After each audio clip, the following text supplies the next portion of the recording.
at our fingertips when we're done here. All right, let me look around the room, see what we got. Okay.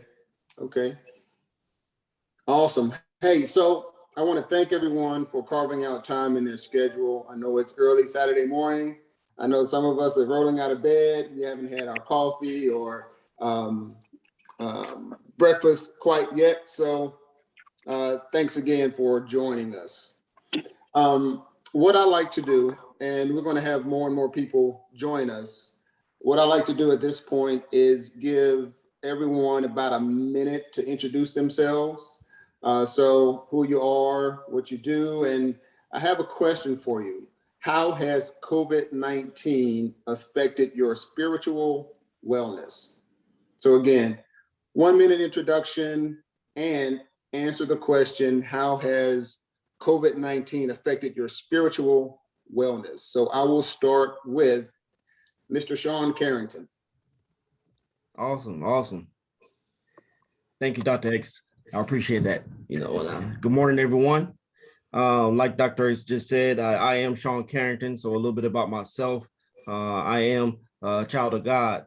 I am a husband. I am a father. I am a military veteran. I served 24 years in the United States Army. I am also a member of an organization, NAMVETS. I run and operate multiple businesses myself, a strategic leadership consulting business, and a real estate asset management company. I'm right now in Charlotte, North Carolina. Retired in 2016. How the pandemic affected my spiritual well-being, I would say it kind of enhanced my spiritual well-being. It gave me a little bit more time to kind of reset myself, so I think everything happens on a purpose, and I think that's what happened to me during that time. So awesome. Hey, thanks, Sean. And we had talked about when people ask you, tell me more about yourself or what do you do? No, you tell them who you are versus right. what you do, because what you Right. do is fleeting. You can be doing something this week, lose your job, change jobs, and do something else. But no, it's who you are. So thanks for reminding me that that's very important. That's it. I appreciate it. All right, thanks, Sean. Brother James Kerr Jr. You're on mute, Jay. Hey, Jay, you're on mute. Yeah, there we go. Yeah. Good morning, I'm Jay Kerr. I am new to the group, invited by Xavier recently, ex-Air Force, Academy grad. That's how I know Xavier. And I'm an entrepreneur.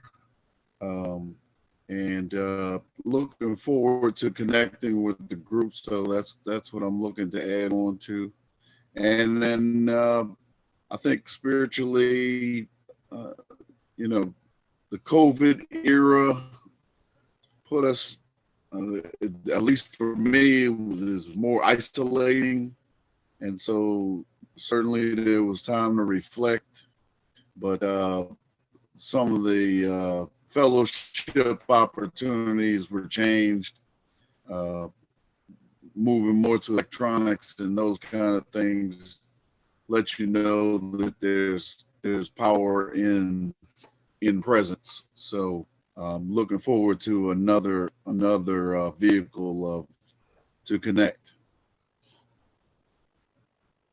Hey, thanks, Jay, and I appreciate you joining us. Again, me and Jay, we go back. He graduated a couple of years before I did at the Air Force Academy, and we're also both members of the best fraternity on the face of the earth, Omega Psi Phi Fraternity Incorporated. So thanks, Jay. Hey, Lamont Noland, over to you. Hold on, I'm having difficulty. What's wrong with my phone here? Can you hear me? Uh-oh.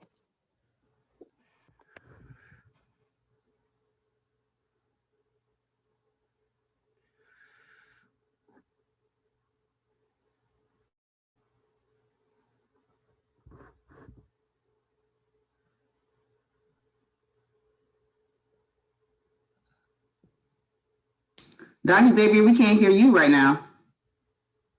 Okay, thank you. Hey, so Lamont, we'll come back around to you. Let's go with Mr. Jerry Taylor. Good morning, everyone. My name is Jerry Taylor. I am chapter commander of NAVVET 96 Southern Maryland. I am a father. I am a grandfather. I spent 29 years United States Army Special Operations Black Ops, a master's degree in forensic chemistry, and I'm retired twice. That's it. All right, thanks, Commander Taylor. Commander Taylor, I met him as I entered the National Association for Black Veterans. He's, again, the chapter commander for Southern Maryland, and I'm the chapter commander for Western Maryland. Thanks again, Commander Taylor. Over to Mrs. Gloria White Gardner. Good morning, everyone. I'm Gloria White Gardner, formerly U.S. Navy neuropsychiatric nurse during the Vietnam era. From Muskegon, Michigan, been in Montgomery County for the past 4 years. I chair the Armed Forces and Veteran Affairs Committee for the Montgomery County branch of the NAACP, and commanding the founding chapter of NAVVETS for Montgomery County. Presently, I'm doing consultancy in the area of EEO and labor relations, and chairing the committee for the Montgomery County COVID-19 response team. And I've met several of you since we have been involved in COVID-19. And I'm really very concerned that veterans in Montgomery County, and finding in talking to many of you that veterans seem to be out of the loop as it relates to many of the resources that are available, and looking forward to collaborating in many efforts to ensure that veterans, not only in Montgomery County, but throughout the state of Maryland, are receiving the kinds of benefits and resources that they need to have a good quality of life. All right, thanks, Gloria. And I failed to ask Jerry and Gloria, how has COVID-19 affected your spiritual wellness? So Gloria, if you can maybe address that question, and then I'll go back to Commander Taylor to answer that question as well. So how has COVID-19 affected your spiritual wellness? Well, for me, spiritually, I question if I'm doing all that I can do. I feel disconnected from my church parish, like many people, because we're not able to be on site. I'm Catholic. My home church is St. Augustine's Catholic Church in Washington, D.C., the oldest Black Catholic church in the Washington Diocese. And I miss being connected to my fellow parishioners in the ministries that I'm involved in. I've also been caregiving my daughter, who has been newly diagnosed with an autoimmune illnesses that doesn't have anything to do with COVID-19, at least as far as we know. And also, many friends and family members have been affected. So even if you haven't had COVID, even if you have not been on the front line, it does have you questioning spiritually what else you can do, because I really believe that we are our brothers and sisters' keeper. And thanks for that, Gloria. Gloria and I have, we've joined forces, and the reason that we're here today is because of Gloria and her Montgomery County effort toward COVID-19 and how to reach out to us Black veterans. She's kind of the brain behind this, and I appreciate the collaboration that we're having to try to, help our Black veterans overcome some of the stress, anxiety, and depression associated with COVID-19. So thanks again, Gloria. Over to Commander Taylor to answer the question, how has COVID-19 affected you spiritually? Spiritually, COVID-19 has put me basically into the hermit mode, which is allowing me the opportunity to take a very long, hard look at the inside of who Jerry really is. I have, as any military veteran, especially combat veterans, we've engaged in a lot of skull surgery. We've engaged in a lot of, I guess, some of the worst things that humanity can engage in. But thanks to COVID-19, I'm finding out, yeah, I did all of those things, but that's not who I am, okay? And every day is thank God for Jesus, because I know one day I'm going to have to stand and give an account. And I know that on my own, I don't stand a ghost of a chance. So again, it has allowed me to realize just who I am, and knowing that I do have a redeemer, I do have an advocate. And so I'm becoming more at peace with myself. Thank you. Yeah, thanks, Commander Taylor. Appreciate that. Over I'm to back, Mr. Dr. X. Over to Lamont. Yes, sorry, I had a little technical difficulties. My name is Lamont Noland, from born in Washington, D.C., joined the Navy, served in Iraq, a proud father, married, have 6 kids. Hopefully one of my sons join the United States Air Force, even though I'm Navy. But I'm dealing with Montgomery County as well as Ms. Gardner. And Dr. X, I'm proud to meet you and the team, and I'm just trying to absorb a lot of information. For me with the COVID, it reminded me that I got to appreciate life more by being isolated and thinking about, I thought about the military when I came back from Iraq, when I was isolated in the hospital. So it kind of gave me flashbacks, and I appreciate my time and appreciate others even more. So for me to have more faith. So with the COVID, my wife actually is a nurse. She actually got COVID, and I was emotional, and just another reminder, say we got to appreciate others every day, not just one day. Yeah, wow. Thanks for that, Lamont. Lamont, we've met maybe a couple of months ago, and he's looking at joining National Association for Black Veterans. Again, we're trying to help as many Black veterans as we can, and he is wanting to focus on outreach. And I think he'll do an outstanding, he's already been doing an outstanding job working with Ms. Gardner and the 2 chapters, Montgomery County and Frederick County. So thanks, Lamont. Over to Mr. Dale Dix. Good morning, everyone. Dr. X and the rest of the audience. My name is Dale Dix. It's certainly a pleasure to be here. This is my first time here. I was referred by Jesse Citizen. I hail from South Carolina. I grew up the Air Force military dependent of a career enlisted man. As a military family, we traveled a bit. Spent most of my early years in South Carolina. At the age of 10, we started to travel with my dad and lived in Oklahoma and Kansas. Returned to South Carolina as a 10th grader, graduated from college, from high school there, went on to attend the Citadel. Upon graduating from the Citadel, I was commissioned a 2nd lieutenant in the United States Marine Corps. I spent 20 years in the Marine Corps, where I was an aircraft maintenance officer, as well as acquisitions and contracting and financial management. I got a master's degree in financial management from the Naval Postgraduate School.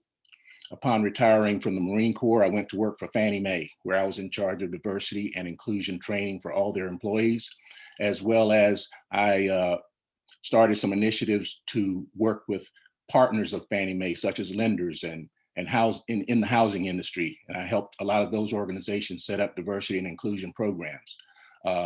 Upon retiring from Fannie Mae, Back in 2008, I became a full-time entrepreneur. I've been an entrepreneur part-time for about 9 or 8 years at that point in time. My expertise or my emphasis is in the area of financial literacy. So I consider myself a financial educator, a how money works educator.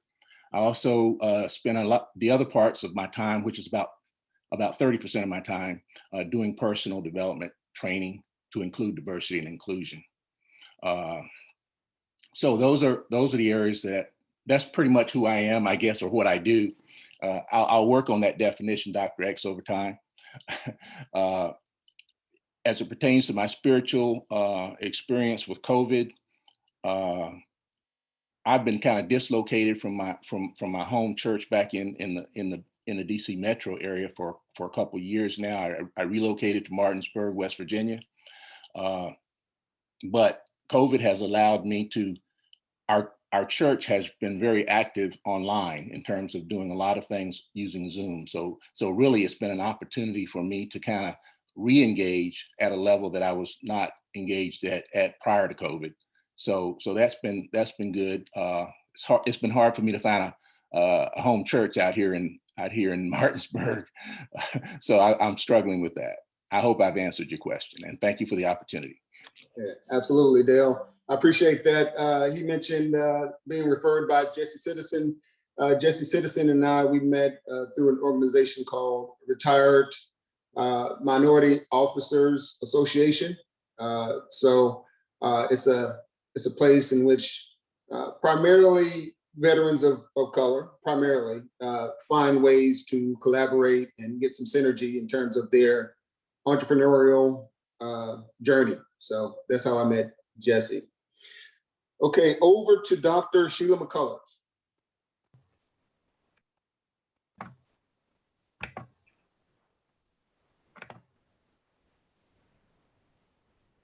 Sorry about that. Hi, everybody. I'm Sheila Russell McCullers. I was in the Army where I did infectious disease research. I was able to use that experience in the military to now I do audits for the National Institutes of Health. I'm a member of the NABVATS where I help people with compensation claims, which I really, really enjoy. And how the COVID-19 has impacted me. I grew up as a Methodist. So for me, thinking about the COVID-19, I thought about how they talk about effectiveness of the vaccine, 95%, 98%.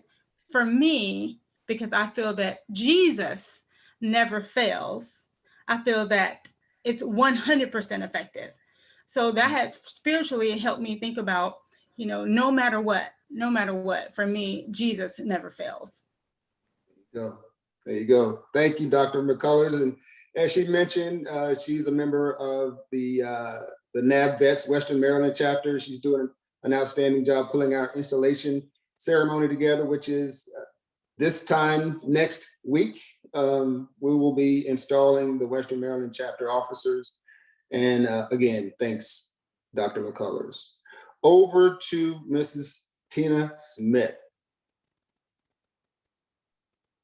Good morning, everyone. Please excuse any interruption. I'm traveling in North Carolina this morning. But I am the financial Tina Smith. I am in financial coaching.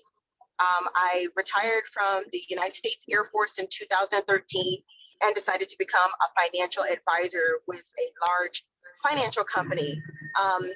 As it would be after 5 years of serving the community with that particular organization, I decided to write a book about God's word and finances.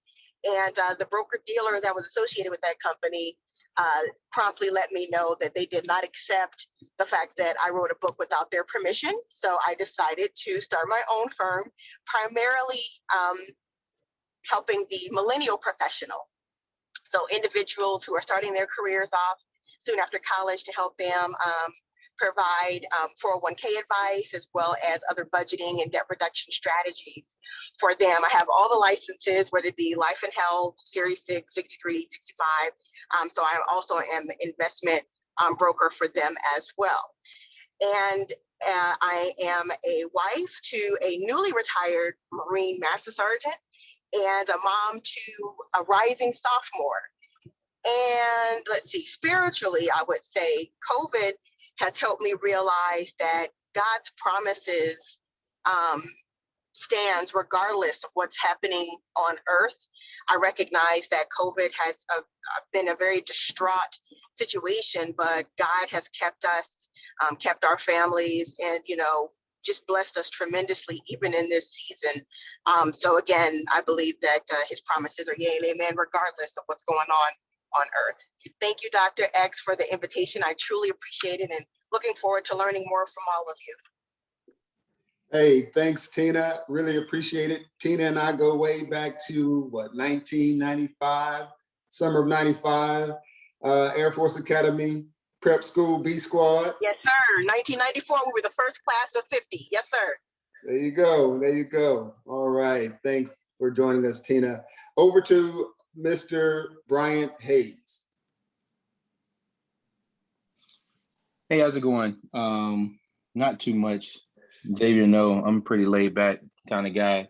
So as far as like what I've been doing or who I am, like many of you said, you know, husband, have a 18-year-old about to be 19 who is an up and coming junior in college. And I have a 5-year-old son who's about to start kindergarten. So it's funny that one's about to enter school when he goes to the first grade and the other one's gonna be exiting college. So as you can see, my experience and my patience is at the forefront of this entire pandemic season. So as far as how has the pandemic affected me, really is just giving me an opportunity to slow down. And I think that's really important, reading, engaging more in just books and understanding the financial market, which I see a couple of you guys are on, have that background, but understanding why I do give my money to somebody to invest for me. Why can't I do it on my own? You know, many years and for a long time, we've been told that somebody else has to manage your money in order to do it effectively. And, you know, it just gave me the opportunity to question that, you know, after retiring. Retiring as an enlisted individual, you know, I didn't have a lot, right? You know, I had what I needed, but I didn't have a lot. And so when I did get out, I was blessed with a very pretty decent job, making, you know, pretty decent wages. And I said, let me see if I can do something different. And just thinking a little bit slower, helping more people out, you know, reaching out. And it's just been great to be completely honest. So I've been doing well. The family's been doing well. 0 incidents, you know, for COVID. So we've been extremely blessed to get around that during the season. So it's nice to see everybody and look forward to hearing from everybody. All right. Thanks, Bryant. Brian and I, we go back to Dayton, Ohio, right past an Air Force base. And then we reconnected at Fort Detrick. In fact, Brian was the lead coordinator in my retirement ceremony. So we've been knowing each other for years now. So thanks, Bryant. I think we have Demaine Collins, Mr. Demaine Collins. Hey, good morning, everyone. My name is Demaine Collins. Originally grew up in California. Pretty much, you know, me and Xavier have a connection since we're in, you know, the same fraternity, you know, as an Omega man. So we have a connection there. Just real quick, I'm be very brief here. This is how the whole pandemic kind of affected me. I kind of just looked at it as a way to kind of just recharge and just kind of just you know, figure out a way to kind of just find out what works for me in terms of spiritually and internally, allow me to kind of really just you know, rethink about my life, things in terms of what I want to do, in terms of how I can be in better shape, and to kind of use the opportunity to kind of just refocus your health and kind of concentrate on those things that matter most to you and your family. And so that's kind of how I was able to cope with, you know, this issue without letting it, you know, let the stress kind of overwhelm you and get to you, you know, based on what's said, for information, and how you can better, you know, prolong your own health. And I think that's the really big thing that I was trying to focus on during this time. So that's what kind of helped me along the way. And of course, you know, staying strong, you know, spiritually, and having your own way to really balance that by finding, those things, doing those things that you love to do, where it was faith-based, reading the Bible, reading spiritual guides, stuff like that. So that's kind of how I was able to kind of cope and deal with, this pandemic situation. Thanks. Look forward to hearing from the rest of the body and also working with you guys. Thank you. All right. Thanks, Demaine. Appreciate that. Again, Demaine and I, both members of Omega Psi Phi fraternity, as well as Jay Kerr. But also, Demaine is is the vice president of That's correct. a nonprofit, Uplift Empowerment, where we're trying to help veterans overcome their facade. Facade is an acronym for fitness, awareness, connectedness, anxiety, depression, and energetic self-perception. So Demaine is the vice president of that nonprofit organization as well. And I am Dr. X, Xavier Bruce. I am the founder and CEO of Uplift Energy Coaching, the executive director of Uplift Empowerment, chapter commander of the Western Maryland chapter of NAB Vets. But what I'm all about is helping Black veterans overcome the stress, anxiety, and depression associated with life transitions. It could be getting out of the military. It could be something work-related where you're either unemployed, underemployed, unwelcomed, underappreciated, a number of things that allows you to not live the life that you were designed to live as a Black veteran. So with that said, I want to introduce our speaker on to what we've all been waiting for. Our speaker this morning is a licensed therapist and Air Force veteran who specializes in trauma, addictions, military, and relationship issues. She works at the United States Naval Academy and the Presbyterian Church Woods Counseling Center as an instructor and counselor. She is an interactive, solution-focused therapist whose approach is aimed at providing practical skills, utilizing strengths, and helping clients gain insights. She individualized treatment interventions in collaborative efforts to meet the needs of the patients. Her practice provides an environment that helps patients to explore emotions, attitudes, behaviors, and beliefs that may have hindered their past attempts to grow. She has experience working with persons of various ages, sexual orientations, religious backgrounds, socioeconomic status, and cultures. Her humor, relatability, and experience makes her a dynamic speaker, trainer, and therapist. Ladies and gentlemen, please join me in welcoming Mrs. Tanise Stevens. Over to you. Hi, good morning, everyone.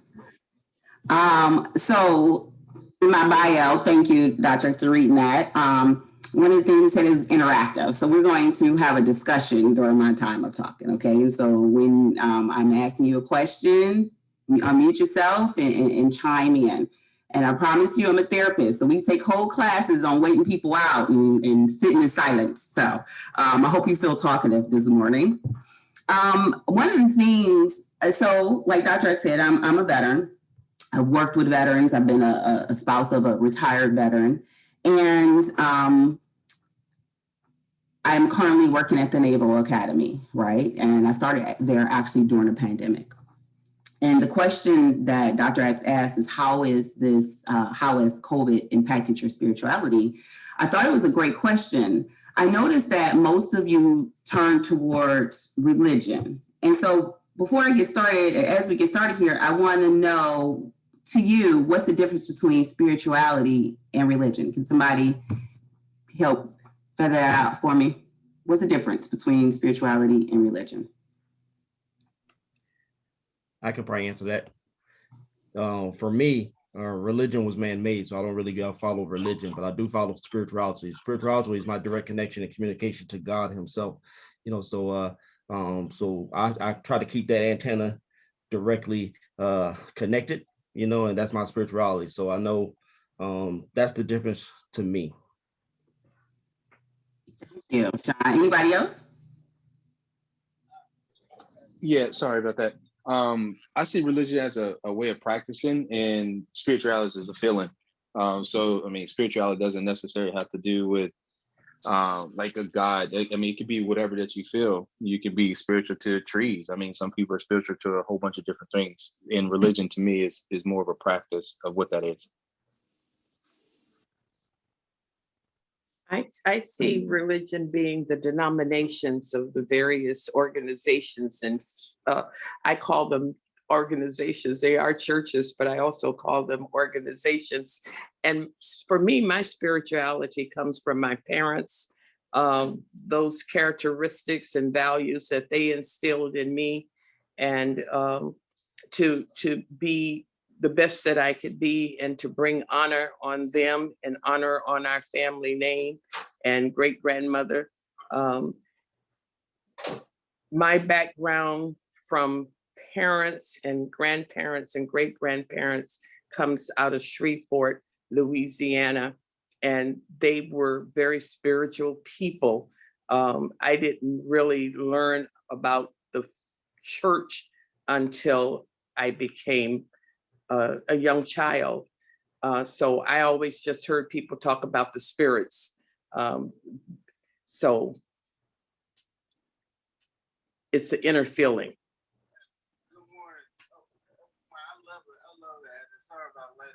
We can't really hear you. I'm sorry, let me get my headset. It's probably, can you hear me better now? Yeah, absolutely. All right, thank you. Oops. One of the best ways I've heard it is spirituality is the destination and religion is the vehicle. And one of the things, and here's the other, I'm consider myself an amateur theologian, and one of the things that you notice when you start looking at all the history of that, is that it was all, you go deeper in time in human history, there was a symbiosis, so to speak. And one of the concepts that's like one of the concepts we've grown up in is that somehow that there was a right and a wrong in the vehicle in which you drove your spiritual nature. And that concept is probably an assumption that is a cultural assumption that we operate with, that's part of our operating system, that sometimes we tend to, as a culture, as communities, tend to bring out our self-consciousness, our ego consciousness, so to speak. And I think we have to really understand that. And once we start to understand that, and there's a lot of other details behind that, I probably could support this. But once we have one of the ways I describe it is like we all got this river to cross, and we all got these little boats. And these little boats, we say, well, my boat looks like this, and my boat's getting me from point A to point B. And sometimes, well, you're in a different boat. Your boat is kind of going sideways. Well, your boat is kind of going sideways when seen from an airplane, so to speak. But anyway, that's just my that's my opinion. And if anybody wants to expound, by all means. Okay, well, thank you. Oh, I'm sorry. Let me introduce myself. I'm Dedrin Dunbar. I'm a longtime friend of Dr. X. Nice to meet you guys. 12 years Army. Hi, nice to meet you. So absolutely, right? So I think we're all kind of on the same page here, is that when I think about spirituality, I'm thinking about this internal process of peace and connectedness, whether it be with the environment or with God, right? So spirituality can be a component of religion, but you can certainly have spirituality without religion.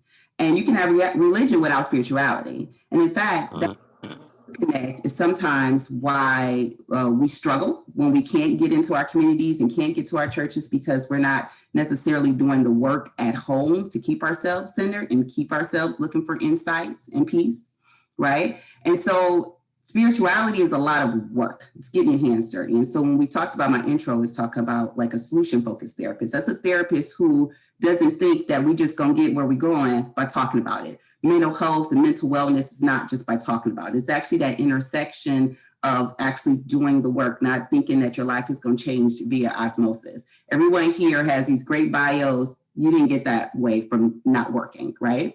And so the same thing with your spiritual wellness and your mental health. And so I like to kind of look at those intersections between where those things overlap. And so my question to you is, tell me, what are some of the things that you do to practice your spiritual wellness as opposed to your religion?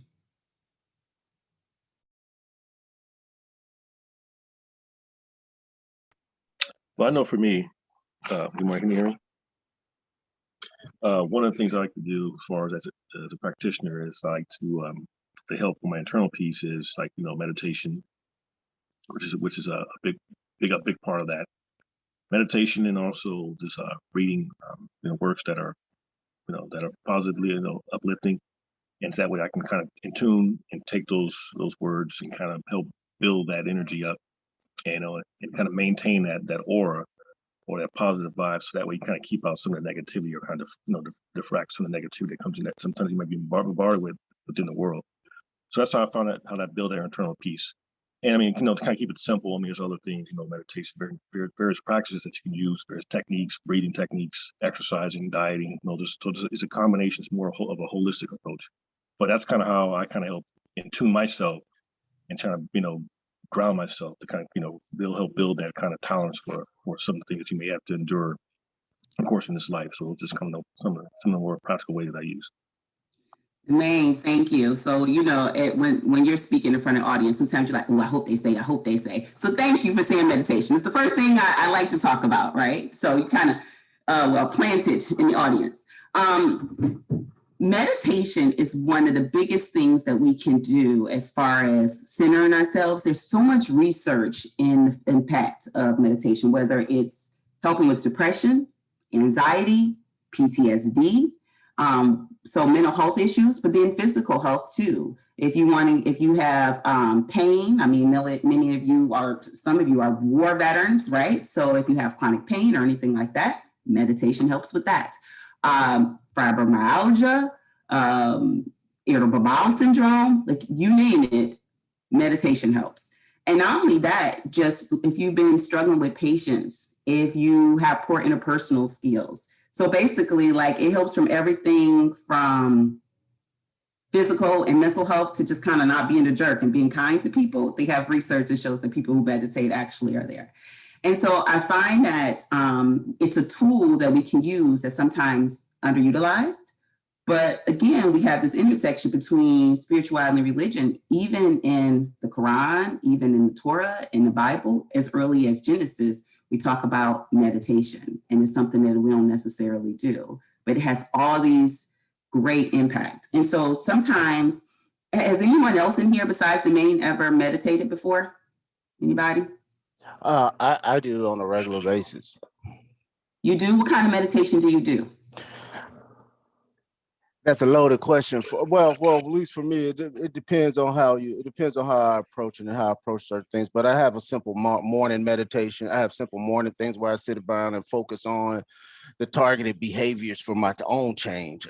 Because one of the things is I have to realize that the focus of my meditation can't be on the world. It has to be on my personal change. And if I give myself some time about every day, and you can see an iterative effect of on you, because it's not that's the biggest thing with meditation is getting over the impatience of needing that change to come. And I really, that's my biggest practice, just to use it as a form of getting past my impatience.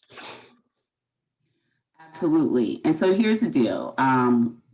Part of what I want to bring to the table today is like these tools, right? And so meditation is certainly one of, we got a couple people who meditate. And meditation, you don't necessarily have to sit silently. You can go out in the community. You can be in an environment. It doesn't have to be like, you don't have to be a monk. Like, you don't have to sit there for hours and like get zen, right? You can spend 5 minutes. There's some practices that say if you spend 5 minutes in the morning meditating, doing some stretches and preparing for your day, like how the impact will be like, I think it was like 200% change of how you impact your morning or something like that. So it doesn't have to be like this long-term thing where you have to like keep sitting there for hours and hours and hours till you like master meditation. Sometimes it's just sitting in silence, but then you can also move. That they have transcendental meditation. They have all types of things. And the reality is they have an app for that, right? Like, we live in a day where you don't have to actually figure out how to do anything. You can just Google it. You can pull it up on your phone. They have apps for that.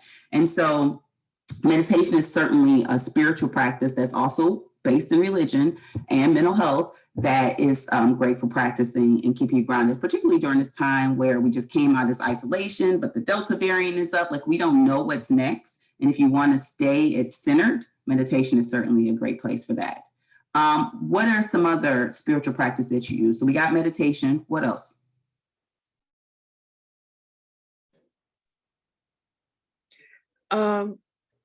For me, I came out of an emergency room at Cook County Hospital as a registered nurse before I went into the Navy. And I used to go in a closet and just sit sometimes to decompress. When you work in an emergency room like Cook County, you see everything, and life and death is in your hands. And just trying to multitask and keep people alive. And so, because I would do that, when I went into the Navy, my whole Navy career was at the Naval Hospital in Bethesda, when patients were first coming in from the Vietnam, from the fields, wounded, nobody believing them what they had experienced, looking at bodies that had spotches all over them. I believed them. I believed them because they had no reason to lie. And we had heard about Agent Orange, but it was still being denied. And being the only person of color in those wards, I found a closet. I remembered what I used to do in Chicago. I found a closet out at Bethesda, and I would disappear and go in that closet and just say, help me, help me, help them. And I found one of the best ways to help them was to listen to them and to believe them. And I seemed to be the only one out of 30 in the medical arena there that believed those soldiers. And I think that had a lot to do with the fact that I felt within myself that there was a reason for me to be there. And so that closet really helped me to survive, to be able to help those men, and told the Admiral that under my watch, nobody was going to get a dishonorable discharge, because the Navy was giving them out left and right when those guys were coming in for care. And also, I begged them to let some of the men from Walter Reed come over to Bethesda, because I didn't feel that anybody over at Walter Reed was going to help them the way that I could help them, because you have to listen to people and you have to believe that what they're saying is the truth. So that closet helped me survive, for them to survive. And, you know, Lamont said to me when I first met him, he says, you keep talking about this 53-year-old daughter. He said, how old are you? And I laughed. I said, Lamont, I'm 81. He says, I'm through with you. And I think I lived to be 81 because of my spirituality and because I know when to go in the closet. I love that. I absolutely love that. Going in this closet, finding that, so basically finding that place and that space to take a moment from all the stresses of the world to regroup and reconnect with yourself, right? I think that's beautiful, because that's partly, it could be breath work. You can go in there, you can do some deep breathing, do some cleansing breaths. You can go in there, you can meditate like we were just talking about, but what it is taking a step back and getting centered. And that's definitely the root of being spiritual, right? It's going inward for a minute. So then you can go back out and you can help and be the helper that you want to be. You can go back and reach those goals that you want to, but it's about taking care of yourself first. And that's certainly like the basis of spirituality. Like, you cannot give from a cup that's empty. So that analogy of going into the closet and taking care of yourself. Absolutely. I think we all need some version of the closet. I have a corner. I don't have a closet. I have a corner where that's my space to get my life together. So I get it. Anybody else? Anybody else have a version of the closet, or how you go ahead, Sean? I was just gonna say, yeah, my version is exactly what everyone is saying. You got to have that quiet place, and that quiet place to disconnect and to connect. I think that's one of the reasons why I talked about, the pandemic was a time for us to reset, because it gave us, it made it mandatory for everybody to have that quiet place. We're to sit at home, to reflect and to connect, and that's that spirituality, what I'm saying? Because we're all spirit beings. So we have to stay connected. But once we get distracted in the world, we get disconnected, and I think that's one reason when I do a lot of mentoring in the communities. And one reason when a person gets locked up, they're now in that quiet place. They now all of a sudden get time to think and to connect. And they come out, some of them come out, a different person or a transformed person. But the only way to transform is to transform internally to change your external, so I think that's where the most important factor of being able to connect your spirituality is to have that quiet place, whether it's a closet, whether it's a room, whether it's in your car before you cut anything on, wherever you designate as your quiet place, that's your time to think about what you're thinking about. I like to add on to that, if you don't mind. One of the simple ways that I don't just do it. I don't do my practice in the morning, but also I have evening practice where I reflect, and whatever philosophy I'm trying to work on at that time, I always reflect. I try to replay my day and say, did I do that in all these different aspects? And I set that 20 minutes or so before bedtime as my reflection closet, whether it's driving or anywhere. It is not a space. It's not a place outside. It's a place inside I go to do it. I have a comment as well. I don't know if I'm on board. Am I on? Hello? I hear you. Oh, I'm sorry.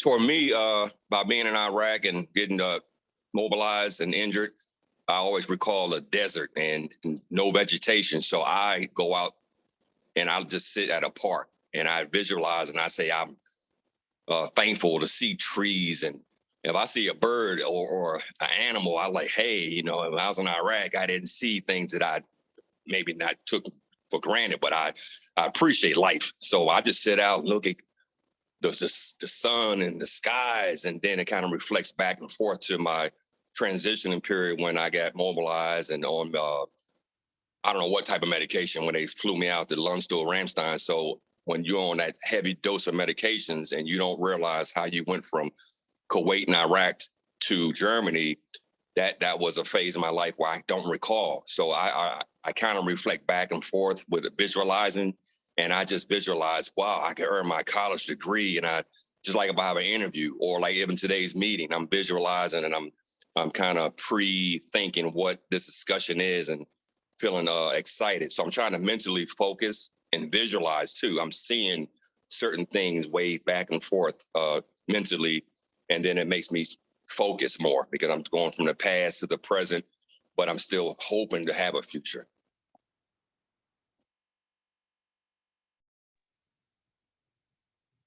Thank you. I think so. When we think about mindfulness and we think about spirituality, we can sometimes think, and when we steal these like a couple of minutes throughout our days to settle down, we can think about it like a thermometer, and sometimes it's starting to read to the red, and we take that 5 minutes to step out away from everything, and it brings us back down, right? And so something Lamont said is about visualization, and I know I'm over my time here, because I'm gonna just give one more thing and we'll wrap it up. One thing when Lamont talks about visualization, another tool that we can use outside of like meditation is like journaling and vision boards and writing things down, right? And that's another thing that's not only a good mental health practice, spiritual practice, it's also rooted in religion as well, right? Like in the Bible specifically, it says like write it down and make it plain if you want to see it happen. And so like when you want to visualize how you want a meeting to go, how you want your day to go, what things you want changed in your life, sitting around, writing it down, thinking it out, processing and getting insights, that, or putting it on a vision board, putting it up behind you so you can look at it and putting that energy out there is another mental health technique and rooted in spirituality and religion. Does anybody journal? Does anybody do vision boards or any of that type of stuff? Couple people. Do you feel like it helps? Do you see it come to fruition? Oh yeah. You know, I'm pretty good with capturing my thoughts, and I think so. You know, as soon as I get it, because I know that thought is coming from God, so I write it down. You know, and because I know tomorrow will be another thought or another distraction. And if I didn't capture yesterday, then I get caught up in the busyness of life. You know what I'm saying? So yeah, so I journal a lot, probably almost every day.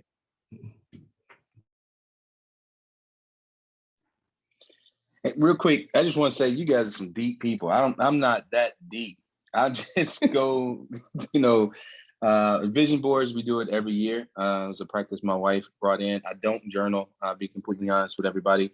As far as like corners, I just go to the gym. I just that's how, to me, I release some of the energy that I need. So I want to commend you all for finding your corners and, you know, connecting and all this other stuff. Is fascinating to see. And it's all about understanding what works for you, right? And I think as a people, a lot of times and not to offend anybody, you know, people sometimes look down on others who don't go to church all the time, you know, and say, hey, you're not connecting, you know, but you don't know how that individual connects with their, you know, how they feel. They can not go to church and probably be one of the best people you ever meet, you know, because they connect a certain way and they read on their own. And again, it kind of goes back to the religion and the spirituality. Religion is the vehicle, like somebody has said before. And, you know, spirituality is the feeling. You can have good feelings. You can mentor yourself. You can read the books and be a better person. Because essentially, regardless of what religion that you are assigned to, is trying to be a better person, be a better person of yourself, right? Like, I don't care. You can fight it, but if you read it and understand it, it's just showing you how to be better. And that's it. So, that's all I have to say. I think somebody has something to chime in on. If I could. I love it. I think Brian, I couldn't agree 100. I couldn't agree more than what you just said. You know what I'm saying? I think one of the things that I see just talking all across the country really is that, you know, we forget that we are the church. You know, it's not a building. We are the church. But religion has kind of crossed that up, you know, with what church means, you know what I'm saying? And but we are the church. God said we are the church. The interview said, not the building. So sometimes I hear, you know, well, I couldn't go to church. You are the church. You know what I'm saying? And so when you say you connect everywhere, no matter where you're at, you could be in the grocery store, Walmart, wherever, you know what I'm saying? But you are the church, you know what I'm saying? And I think that's sometimes we kind of forget that, and we got to bring that back into our communities, you know what I'm saying? So the church is not a building.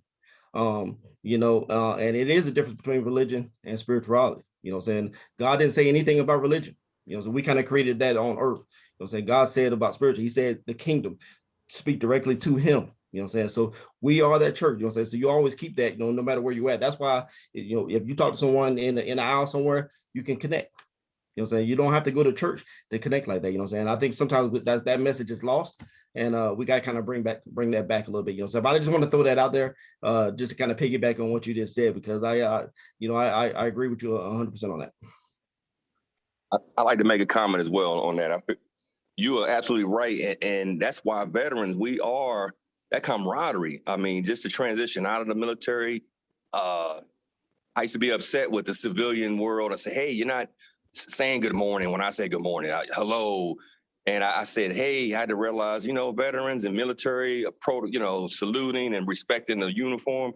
I had to get away from that. And then I said, wait a minute, let me still say hello, even though that person didn't say hello. Let me still be who I am. But in a while here or there, I had to say, you know, well, why am I being mad? Because he or she's not greeted me. And I started feeling their spirit, of a negative spirit. And I ground, I frown. I said, wait a minute, let me stop, Lamont. Let me realize that person may have a bad day. He or she may not have a friend. And that made me respect people, their emotions, instead of thinking about I said, you know, let me just say hello. I keep saying hello. He or she gonna smile once if I say a joke. But when we start thinking negative on negative, action, reaction. So and this morning, we're all veterans. So we realize, hey, is a fraternity, a brotherhood, sisterhood.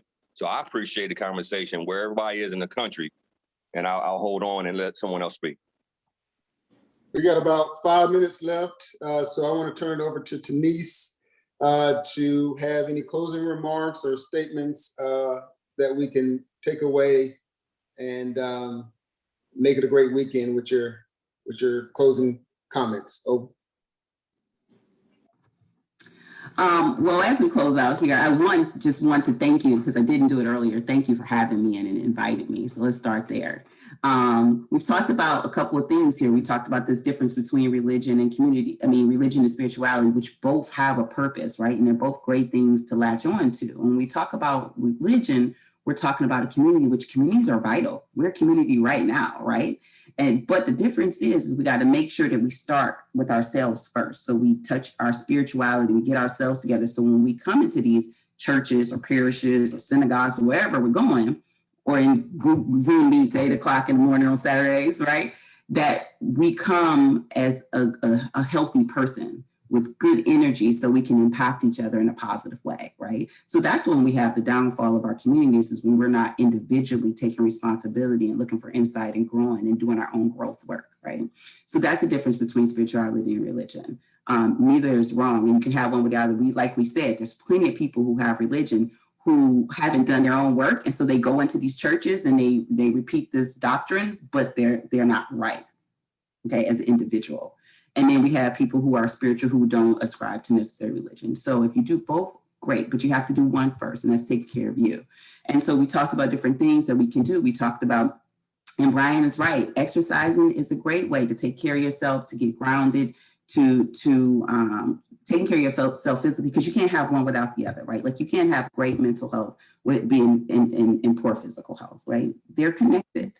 When our bodies are down, when we're tired, when we're burnt out, and physically we just don't feel good, then we're going to be less patient. Then we're going to maybe struggle with some depression. We're going to struggle with some anxiety. So those things are connected. And that's when you see things like yoga. So there's a lot of different tools out there that are about spirituality that can help us get grounded and take good care of ourselves so we can have great spiritual wellness, mental wellness, and physical wellness. And so that's all. I appreciate you. You all talk so much, and I feel like I gained a lot, particularly from you, Gloria. I love your closet analogy. So again, just thank you for being here. And if anything, if you're not doing it or for something you used to do before COVID and you need to get back into it, I hope this is that kind of catalyst of like, you know what, I haven't done whatever in a while. Maybe I need to get back into it. Or for some of you who have never tried, like, let me see what this whole meditation thing is about, and maybe you give it a spin, give it a whirl. That's about it for me, Dr. X. Thank you. All right, just a couple of things. First of all, thank you so much, Denise. It's always great to have a professional come on board and provide us Black veterans with some information that we can take forward and have immediate practicality. I mean, we can get off this Zoom and start putting these things together like now. So again, thank you. Let's please all give her a round of applause for her expert demonstration and presentation. So thank you so much for doing this with us. Also, I want to invite our next speaker. We're going through the different types of stress and anxiety that mess up the way that we show up. Today was about spirituality. We've already went over mental and emotional, and see, we're spelling the word mess up. So our next call will be on next Saturday, which is social wellness. So think about that if you would like to be a speaker, or if you know someone who would love to speak. And I'm hoping that we can get a Black veteran, but if it's not a Black veteran, then perhaps a Black service member. And if not a Black service member, a Black veteran family member, a family member of a service member or veteran, because I think we need a safe space for us to talk, be transparent, be vulnerable with our own tribe. With that, you are also going to get a link to the recording, as well as an e-workbook called Self-Leadership in Transition. Was there anything, were there any alibis, any saved rounds before we disconnect? Sheila. I just wanted to tell Ms. Stevens that I love your presentation style and how engaging you were and how articulate you are. and I love seeing a strong sister veteran and meeting her. Thank you. Awesome. Gloria. I second that, Denise. And also, I just want to let you all know how very proud I am of you all. I call you my young'uns. Okay. In 1960, was it 60? Yeah, 1960, when I went into the Navy, I did not see many people that looked like me. And since then, I have been around more military people outside of my late husband than I did the whole time that I was in the military. But I am so proud of you men and women that have come out the military and that still want to be part of that unit as civilians, because we will always be military. My late husband said, don't get Gloria started about the military, but we will always be military, but we will also be each brothers and sisters keeper. And I just want you all to know that I am very proud of you, and I'm proud to be connected with you. And thank you, Dr. Xavier, for pulling me in and welcoming me in when I reached out for help to reach veterans in Montgomery County. Thank you. Thank you so much. I really, really appreciate the opportunity. And I also want to invite you to come each Saturday. I know you won't be able to make each Saturday because you got, competing priorities, but just know that these conversations will happen each Saturday at 8 a.m., that 1 hour of power to get your weekend started on the right note. So again, thank you again and make it a great weekend. X-Man out.